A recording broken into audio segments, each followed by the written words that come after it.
चला, यथावकाश भगवान शंकर आणि पार्वतीचा विवाह सोहळा पार पडलेला आहे आणि कैलासावर कालांतरानं भगवान शंकर आणि पार्वतीला 2 मुलं झाले. ते 2 मुलं म्हणजे एक आहे पुरुषार्थाचं प्रतीक आणि दुसरं आहे विवेकाचं प्रतीक. काय नाव त्यांचे? शंकर आणि पार्वतीला 2 मुलं झाले.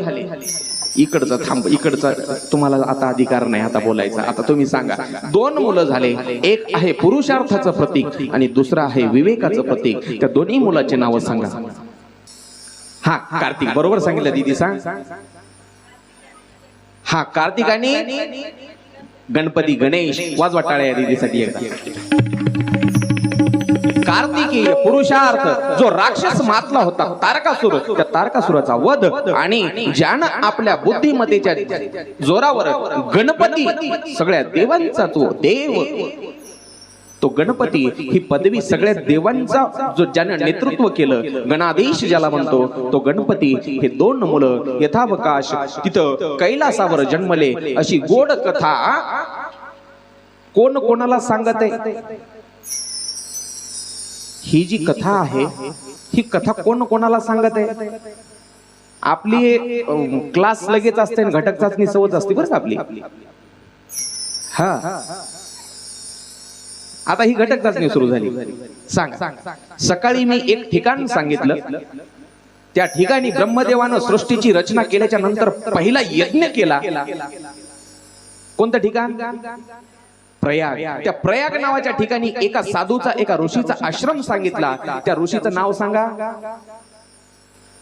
भारद्वाजांचा आश्रम. त्या भारद्वाजांच्या आश्रमामध्ये एक साधू आले होते, याज्ञवल्क्य त्यांचं नाव. त्या याज्ञवल्क्याला सगळ्यांनी उठून नमस्कार केला होता आणि त्या याज्ञवल्क्याला एका उच्च आसनावर बसवलं होतं आणि भारद्वाजांनी सांगितलं होतं, महाराज, माझ्या मनामध्ये वेगवेगळ्या शंका येत आहेत, त्या शंकाचं निरसन करा तुम्ही. राम कोणता खरा?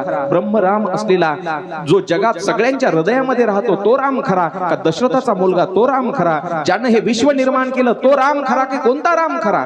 तेव्हा याज्ञवल्क्यानं सांगितलं, भरद्वाजजी, तुम्हाला जशा शंका मनामध्ये तुमच्या आहेत अशा शंका एकदा सती आणि सतीच्या मनामध्ये होत्या. तीच गोड सती आणि शंकराची कथा भरद्वाजजींना याज्ञवल्क्य महाराजांनी सांगितलेली आहे. तीच कथा मी तुम्हाला या ठिकाणी सांगितलेली आहे.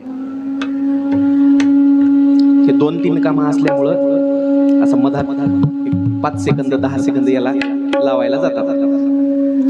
बाकी तुमचा एकही मिनिट मध्यंतरी वाया जाऊ देणार नाही याची मात्र गॅरंटी देतो. पती पत्नीला एकमेकाशी संवाद साधण्यासाठी वेळ मिळाला पाहिजे. मुलं बाळ कामाला लागली की तो वेळ मिळतो. आता गणपती आणि कार्तिकेय हे 2 नावं मी 2-3 वेळेला घेतले आणि ते कामाधंदे, त्याचे कामधंदे बी सांगितले. एकानं राक्षस मारले, एकानं बुद्धिमत्तेच्या जोरावर पद मिळवलं. मग पती पत्नीला वेळ मिळतो, तो वेळ पती पत्नीनं कसा घालवला पाहिजे आयुष्यातला, हे या प्रसंगातून आपल्याला शिकायचंय. आता जे मी प्रसंग सांगत आहे ते उगीचच म्हातारपणी जोपर्यंत पती पत्नी तरुण आहेत तोपर्यंत चालते कस तरी, पण म्हातारपण जसं जसं येत राहते का दोघांमध्ये अधिकच तानातानी होती. हो, वरचेवर उगीच तानातानी होती. विचार पटत नाहीत. म्हाताऱ्याचे म्हातारीला, म्हातारीचे म्हाताऱ्याला आदळापट करायचं म्हातारीनं आणि म्हाताऱ्यानं मग उगच तानातानी करायची. ए पिंट्या, सांग तुझ्या माईला आंघोळीला पाणी टाक म्हणावं. ते म्हणते, ए पिंट्या, सांग तुझ्या बापाला भाकरी केली आता गिळून घे म्हणावं. पिंट्या, शेतातून आलो रे मी, सांग तुझ्या आईला चहा कर म्हणावं. ते तिकडून किचन मधूनच सांगते म्हातारी, पिंट्या, तो बाप कुठं बसलाय, चहा केलाय, ढोस म्हणाव. काय बोलालीस मंजुळा, ढोस म्हणाव.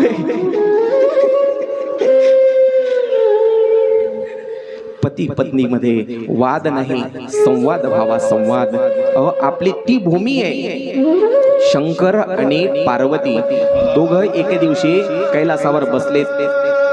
मी विनाकारण काही सांगत नाही बरं का. शंकर आणि पार्वती मस्त एका दिवशी, आता तिथं बंग इथं नव्हती, आपण म्हणू एका खडकावर बसले, कैलासावर खडकावर बसले, दगडावर बसले, पण जागा कोणतीही असो दोघांच्या हृदयातलं प्रेम महत्वाचं. दोघांचा एकमेकावर असलेला विश्वास महत्वाचा, निष्ठा महत्वाची. पार्वती म्हणते, मालक, माझ्या पूर्व कर्मानुसार किंवा माझ्या पूर्व पुण्याईमुळं मला आठवते की मी तुमचं ऐकलं नाही, म्हणून मला तो देह टाकावा लागला. सतीचा तुमचं ऐकलं नाही, तुम्ही मला सांगितलं होतं जाऊ नको सती, तरी पण मी हट्ट केला आणि त्या हट्टापायी मला तो देह टाकावा लागला. शंकरजी म्हणले, बाई त्यात नवल काय? स्त्री हट्ट, बाल हट्ट आणि राज हट्ट कोणाचंच चाललं नाही, तर माझं काय चालणार? आता शंकराचं चाललं नाही, तिथं आमच्या सारख्याचं काय चालणार? बरोबर म्हणले, काही नवल नाही. पण मालक, त्यावेळेला माझ्याकडून एक चूक झाली होती. आपण जेव्हा कथा ऐकण्यासाठी एका साधूकडे गेलो होतो, एका संताकडे गेलो होतो. एक बार त्रेता जुग माही, शंभू गये कुंभज ऋषी पायी, संग सती जग जननी भवानी. कुंभज नावाच्या ऋषीकडे म्हणजे अगस्ती ऋषीकडे जेव्हा आपण कथा ऐकायसाठी गेलो होतो, त्या अगस्ती ऋषीनं तुमचे पाय धुतले, तुमचं चरणामोत पिलं. म्हणून मला वाटलं हे बाबा काय कथा सांगणार आहे, माझ्या नवऱ्याचे पाय धुवून प्यायले. म्हणून मी अगस्ती ऋषीनं सांगितलेली ती रामकथा श्रद्धेनं विश्वासानं ऐकली नव्हती. आता मला तीच कथा पुन्हा सांगा, तीच कथा पुन्हा सांगा. रामकथा स्वतः शंकरजी पार्वतीला सांगतायत, पार्वती रामकथा ऐकायची आहे तुला?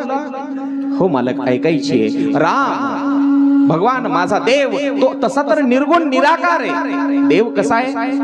निर्गुण निराकार आहे. निर्गुण, त्याला आकार नाही, हात नाहीत, पाय नाहीत, कोणतं शरीरच नाही, तर हातपाय असण्याचा प्रश्नच नाही. हातपाय असण्याचा प्रश्नच नाही.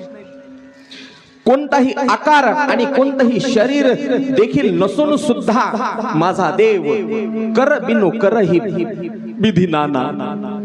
कोणतंही कर नसून म्हणजे हात नसून तो सगळे जगातले काम करतो. हो असं म्हणतात. पहा, एवढं हे किचकट जग आहे, आपल्याला जग दिसतं डोळ्यांनी, तेवढंच जग नाहीये. मी सांगितलं सकाळी सुद्धा. पण जगामध्ये एवढी लोकसंख्या असूनही उपाशी कोणाला झोपू देतं का देव? निर्गुण निराकार आहे. हात नाही त्याला, तरी जगातले सगळे काम करतो. कान नसून देखील ऐकतो, हात नसून काम करतो, पाय नसताना बिनु पद चलही, पाय नसतानाही चालायला लागतो. असं म्हणतात, चिट्टी के पैर में घुंघरू बजते हैं तो भी मेरा मालिक सुनता है. मुंगीच्या पायातलं घुंगरू जरी वाजलं तरी देव ऐकतो. आता मुंगी केवढी आणि मुंगीचा पाय केवढा, तिच्या पायातलं पैंजण केवढं आणि त्या पैंजणाचं घुंगरू केवढं, ते जरी वाजलं तर त्याचा आवाज देवापर्यंत पोहोचतो. असा माझा निर्गुण निराकार परब्रह्म परमात्मा आहे. मग निर्गुण निराकार आहे तरी पण तो अवतार घेतो. अवतार कशासाठी अवतार घेतो? तर स्वतः भगवद्गीतेमध्ये देवानं स्वतः सांगितलं कशासाठी अवतार घेतो.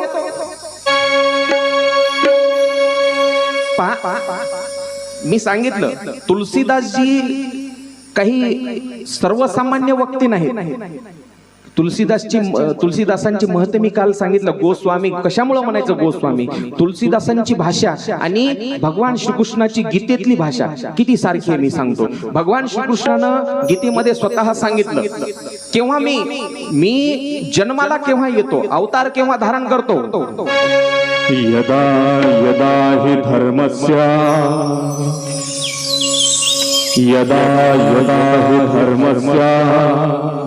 ग्लानिर्भवति भारत अभ्युत्थानं धर्मस्य तदात्मानं सृजाम्यहं परित्राणाय साधूनां विनाशाय दुष्कृतं धर्म संस्थापनार्थाय संभवामि युगे युगे. केव्हा तुलसीदासांनी अशाच शब्दामध्ये गोड वर्णन सांगितलं. ते एकदा दोहा सांगतो तुम्हाला. जब जब हो धर्म की हानि, जब जब हो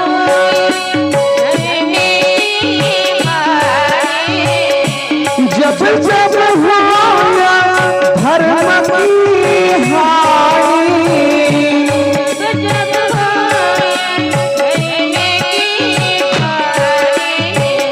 बाढ़ असुर अधमे अभिमानी.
गीतेमध्ये स्वतः भगवंतांनी सांगितलं मी अवतार कशासाठी घेतो, यदा यदा ही धर्मस्य ग्लानिर्भवति भारत, जेव्हा जेव्हा धर्माला ग्लानी येते तेव्हा तेव्हा कशासाठी, परित्राणाय साधूनाम विनाशाय, यदा यदा ही धर्मस्य ग्लानिर्भवति, हे गीतेमधले शब्द आहेत.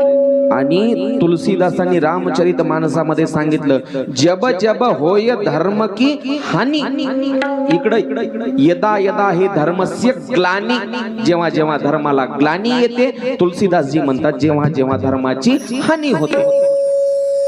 इतकं साधर्म्य एका एका शब्दाचं दुसरीकडे कुठंच आढळून येणार नाही. म्हणजे ग्रंथ किती श्रेष्ठ आहे आणि ग्रंथकर्ता देखील किती श्रेष्ठ आहे या गोष्टीवरून आपल्या लक्षात येतं. या दोह्यामध्ये, तुलसीदासांच्या या दोह्यामध्ये आणि गीतेच्या श्लोकामध्ये तिळा इतकाही फरक नाही, तिळा इतकाही. यदा यदा ही धर्मस्य ग्लानिर्भवति, इकडं तुलसीदासजी म्हणतात जब जब होय धर्म की हानी, तिळा इतका देखील केसा इतका फरक नाही. म्हणजेच ग्रंथाच्या दोह्यामध्ये आणि गीतेच्या ओव्यामध्ये, दोहा आणि ओव्या एकच, एक बस. धर्माची हानी जेव्हा जेव्हा होते, जेव्हा जेव्हा राक्षसी वृत्ती वाढायला लागते, हो तेव्हा तेव्हा बाडही असुर अधम अभिमानी, करही अनिती जाई नाही बरणी. पार्वतीला शंकरजी सांगतायत असुरी वृत्ती वाढते, असुरी वृत्ती, असुरी वृत्ती असा शब्द ऐकल्याबरोबर पार्वती म्हणले मालक असुर म्हणजे काय हो, असुर म्हणजे काय. शंकरानं सांगितलं देवी असुर किंवा राक्षस, राक्षस म्हणजे काय वेगळा प्राणी आहे अशातला काही प्रकार नाही. देव आणि राक्षस, आता मला सांगा देव आणि दानव कोणापासून हो, एकाच बापाचे मुलं ना बाबा. आई वेगळी झाली तर काय झालं, दिती आणि आदिती पासून, दिती पासून कोण झाले, देव झाले, आणि आदिती पासून दानव झाले. बाप एकच आहे पण राक्षसी वृत्ती आहे. राक्षस हा कोणी विशिष्ट माणूस नसून ती एक वृत्ती आहे. दुसऱ्याचा द्वेष करणं, दुसऱ्याचं चांगलं झालेलं न बरं दिसणं, दुसऱ्याचं नुकसान व्हावं, जे काही फायदा व्हावा ते माझाच व्हावा असं वाटणं म्हणजेच राक्षसी वृत्ती आहे. दुसऱ्याच्या ताटामधलं वाढलेलं सगळं ओढून घेऊन त्याला उपाशी मारून सगळं आपल्याच पोटात ढकलणं म्हणजे राक्षसी वृत्ती आहे. राक्षसी वृत्ती म्हणजे काही वेगळा कोणी प्राणी आहे, त्याला शिंग असतात, त्याचं असं खूप मोठं शरीर असतं आणि दिसायला एकदम, ते टीव्हीवर वगैरे चित्रपटामध्ये आणि मालिकामध्ये दाखवतात ते म्हणजे काय खरेच राक्षस आहेत की अशातला काही प्रकार आहे का, नाही. राक्षसी वृत्ती ही माणसाच्या मनामध्ये आहे, मनामध्ये. ती राक्षसी वृत्ती मारण्यासाठी हा सत्संग आहे. राक्षसी वृत्ती मारायची आहे आपल्याला, आपल्याला राक्षस मारायचे नाहीयेत. आपल्याला राक्षस मारायचे आहेत का, नाही, मनामध्ये राक्षसी वृत्ती मारायची आहे. असुर जब जब होय धर्म की आणि बाढही असुर अधम अभिमानी.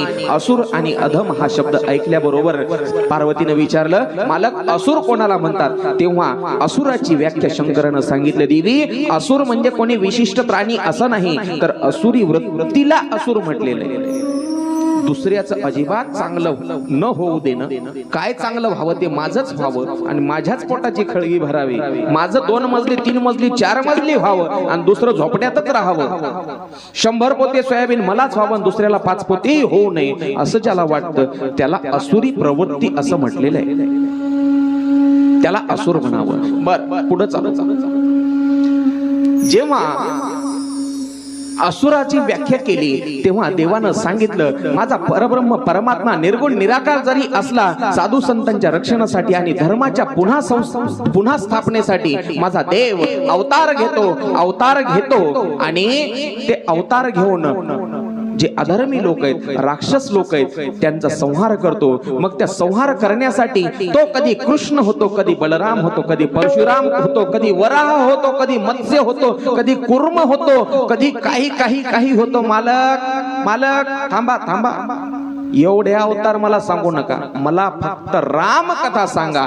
राम का होतो, वराह होतो, ते मत्स्य होतो, अजून काय होतो सांगू नका, मला फक्त राम आणि रामच का होतो राम का होतो देवी? राम होण्यामाग 5 कारण आहेत, 5 कारण. ते 5 कारण रामच का होतो? देवानं राम अवतारच धारण का केला?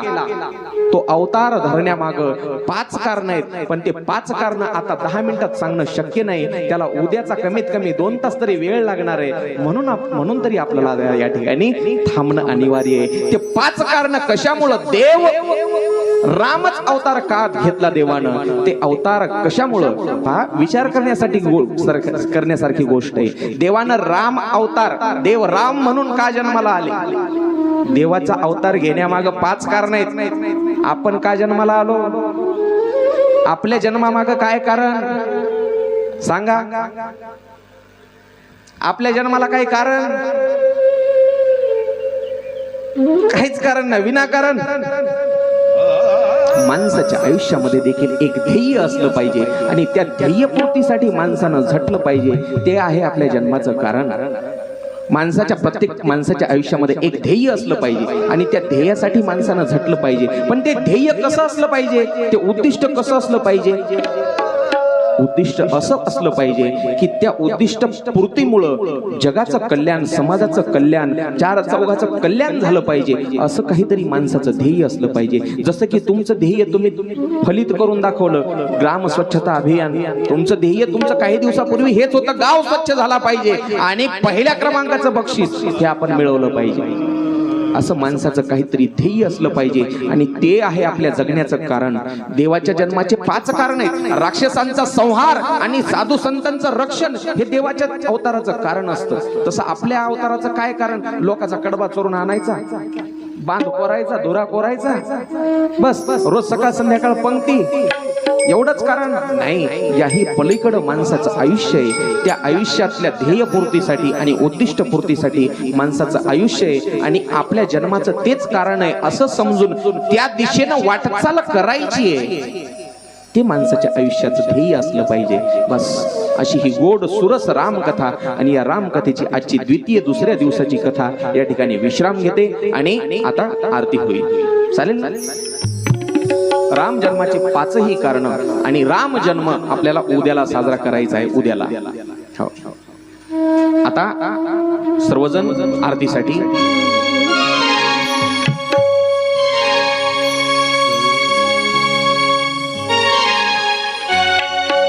भजन घ्यायचं का? हा, सर्वजण एकदा भजनासाठी तयार राहतील.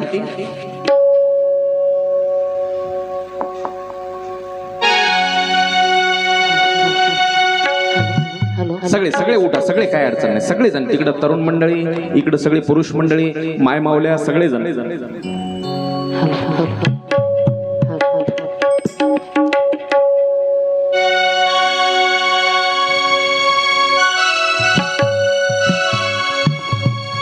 लग्न निकाले नारद बाबा.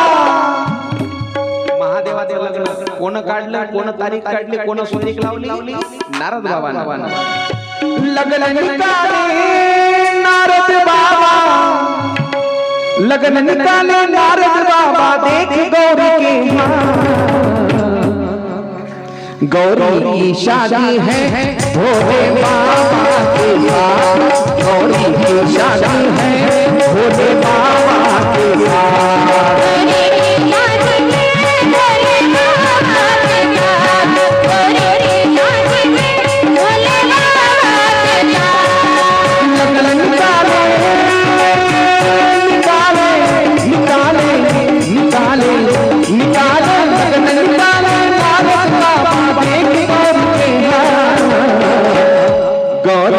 शादी है भोले बाबा के साथ. गौरी की शादी है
गौरी की शादी है भोले बाबा के साथ। ताली ताली ताली।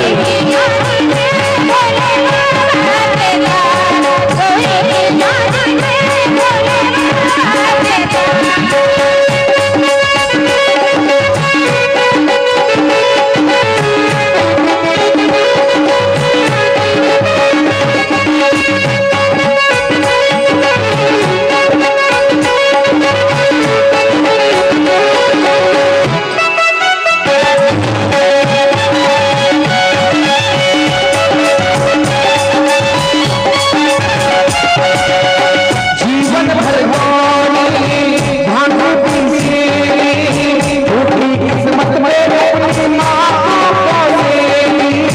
टूटी किस्मत में अपनी माँ को पाली। किस्मत में अपनी माँ को पाली। मर जाएंगे साथ में, मर जाएंगे साथ में, हो जाएगा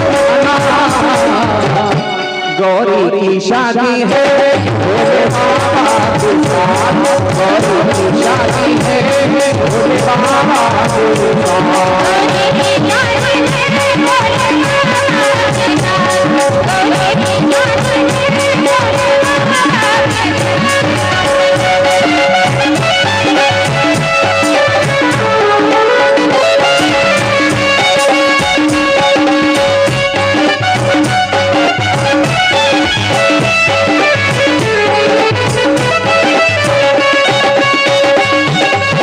शिव जी ने सुंदर रूप बनाया, तब जाके मोहे मंडप में लाया।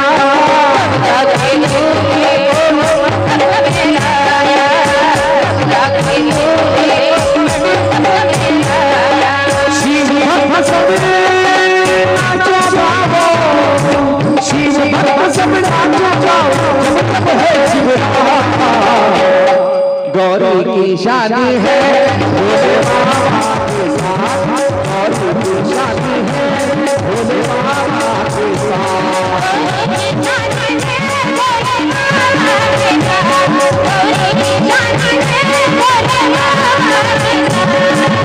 की शादी है भोले बाबा के साथ।